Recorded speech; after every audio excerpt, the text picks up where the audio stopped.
Dr. John Brittas. Thank you very much, Madam. See, we are discussing appropriation when a war is being waged in West Asia. I don't know whether the government has taken note of the impact that it is going to play on our economies.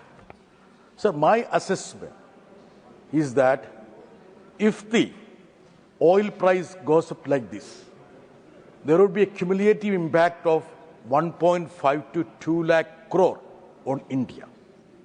Has this government factored this? Honorable Civil Aviation Ministry is here. The entire civil aviation sector is disrupted. Without his information, without his knowledge, they have jacked up the price of the tickets. Even a surcharge has been imposed. I know that you don't have any control over them, and you don't want to control them also. Every sector is reeling under huge pressure. So one word which we always listen to them is that Atmanirbhar. Now, when we are discussing what is the dependence on import of oil and gas, 20 years back, if you look at the statistics, the former Prime Minister is here. Sir, you will support me. The dependence was 70%. Devagowdaji, it was 70%. Now you are supporting BJP. You know what is the dependence? 90%. They talk in terms of Atmanirbhar, whereas the dependency on oil and gas has gone up to 90%. What were they doing? I challenge you, Mr. Agarwal. You come with the data. I will place records on the table of the House, sir. Sir, now from mining, fertilizers, pharmaceuticals, every sector, there is a complete mayhem. Lakhs of people are unemployed. The media talks in terms of only closing down of restaurants.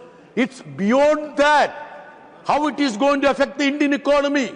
That is the basic question. Now, Madam, the remittance is something like 16 lakh crore.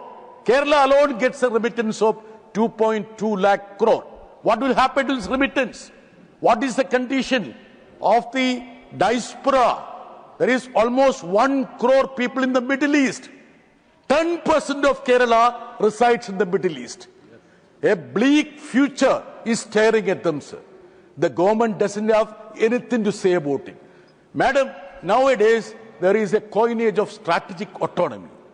Even Pramod Tiwari, your close friend and CWC member, Shashi Tharoor says that silence is statecraft. A country of 140 crore population, a leader of non-aligned movement, you need to be a mute spectator to the happenings in the global politics. And a person in Congress has the audacity to say that you need to be silent, and silence is statecraft. I was earnestly waiting from Pramod Tiwari to stand up and say that we don't approve of the stand of these people. He hasn't said, he hasn't uttered a word, sir. Madam, there is a thing in that if you are subservient to America, that will serve your cause. Absolutely wrong. Raised in our dialogue, just hardly a week back, the Deputy State Secretary came here and said they will not repeat the mistake they did with China 20 years back. That means you don't need to expect any reciprocity or help from United States. What did Marco Rubio spoke in Munich? He said that the Western hegemony, dominance will not cease. They will not stop with the civilization. They will not stop with the colonization. And even now we think that, see, abject surrender to America's interest will help our economy. Madam, let us be very clear about it. We need to speak up against this immoral, illegal war. When 165 children were killed in a bomb attack in a Tehran school, I expected the government to stand up and speak. When the supreme leader of Iran was assassinated, I thought there would be a condemnation from this government.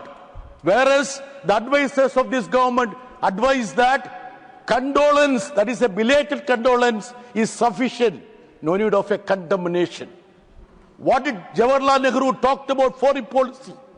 We will not forfeit the hard-won freedom for any material benefits.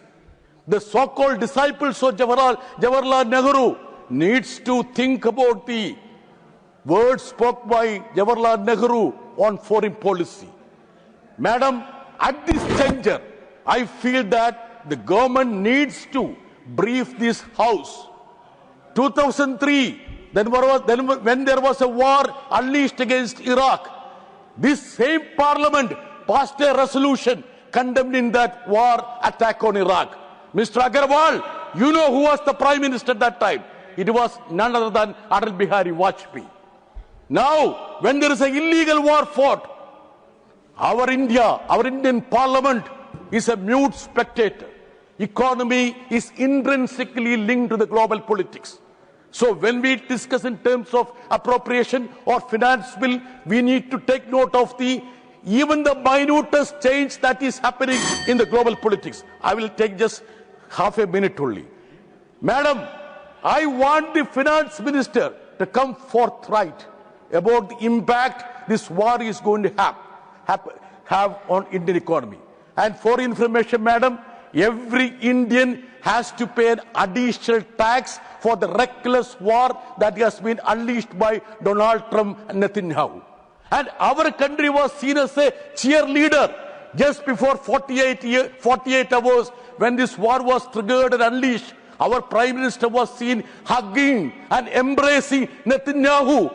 Even the Western allies would not have gone to Tel Aviv to support Israel. So my submission to this government is that please come forthright the impact of this war on every sector, how it is going to affect the Indian citizens. And unless you do that, we will not be doing justice to any of these so-called parliamentary practices of appropriation or finance bill. Thank you very much, ma'am. Thank you.